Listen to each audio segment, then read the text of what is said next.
வட்டத்தின் ஒளி முழுவதுமாக அணைந்த பிறகு அந்த இடம் மீண்டும் ஒரு சாதாரண காடு போல மாறியிருந்தது.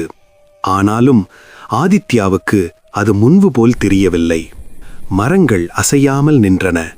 ஆனால் அவை மறைப்பவை அல்ல, பார்த்து கொண்டிருப்பவை போல இருந்தன. அந்த அமைதியில் அவன் திசைகாட்டியை பார்த்தான். ஊசி இன்னும் அதே புள்ளியை சுட்டிக்காட்டியது. இந்த முறை அது அழைப்பு இல்லை, எச்சரிக்கை. அவன் பார்வை மெதுவாக வட்டத்தின் விளிம்புகளுக்கு நகர்ந்தது. முன்பு கவனிக்காத சில பொறிப்புகள் இப்போது தெளிவாக தெரிந்தன. அவை குறியீடுகள் இல்லை, பெயர்கள், காலத்தால் மங்கிய மனிதர்களின் பெயர்கள். சில பெயர்களுக்கு பக்கத்தில் ஒரே ஒரு சொல் மட்டும் பொறிக்கப்பட்டிருந்தது: காவல். அந்த நொடியிலே அவன் பார்த்த காட்சிகள் ஒன்றாக இணைந்தன. போர்கள், நாகரீகங்கள், அழிவுகள். அவற்றை பார்த்தவர்கள் யாரும் ஏன் திரும்பவில்லை என்ற கேள்விக்கு இப்போது பதில் கிடைத்தது. இங்கு வந்தவர்கள் தொலைந்தவர்கள் இல்லை, அவர்கள் திரும்பவில்லை. ஏனென்றால் அவர்கள் தேர்ந்தெடுக்கப்பட்டார்கள். காலத்தை மாற்றுவதற்காக அல்ல, காலம் மாறாதிருக்க.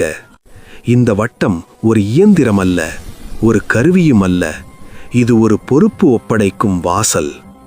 அந்த உண்மை அவன் மார்பில் பாரமாக இறங்கியது.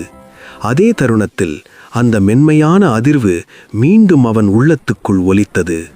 இந்த முறை அது அழைப்பு இல்லை, அது தீர்ப்பு. நீ பார்த்துவிட்டாய் என்று அது சொல்லியது போல இருந்தது. இப்போது தேர்வு உன்னுடையது. திரும்பிச் செல்லலாம், பார்த்த அனைத்தையும் மனதில் புதைத்து சாதாரண மனிதனாக வாழலாம்.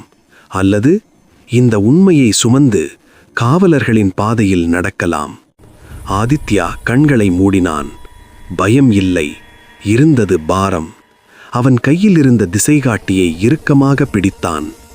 ஊசி இப்போது ஒரே புள்ளியை சுட்டிக்காட்டவில்லை, பல பாதைகள் விரிந்தது போல அவனுக்கு தோன்றியது. அவன் மெதுவாக மூச்சிழுத்தான். சில பயணங்கள் இலக்கை அடைவதற்காக அல்ல, தேர்வை செய்ய. காடு அமைதியாக காத்திருந்தது, அவனுடைய முடிவுக்காக.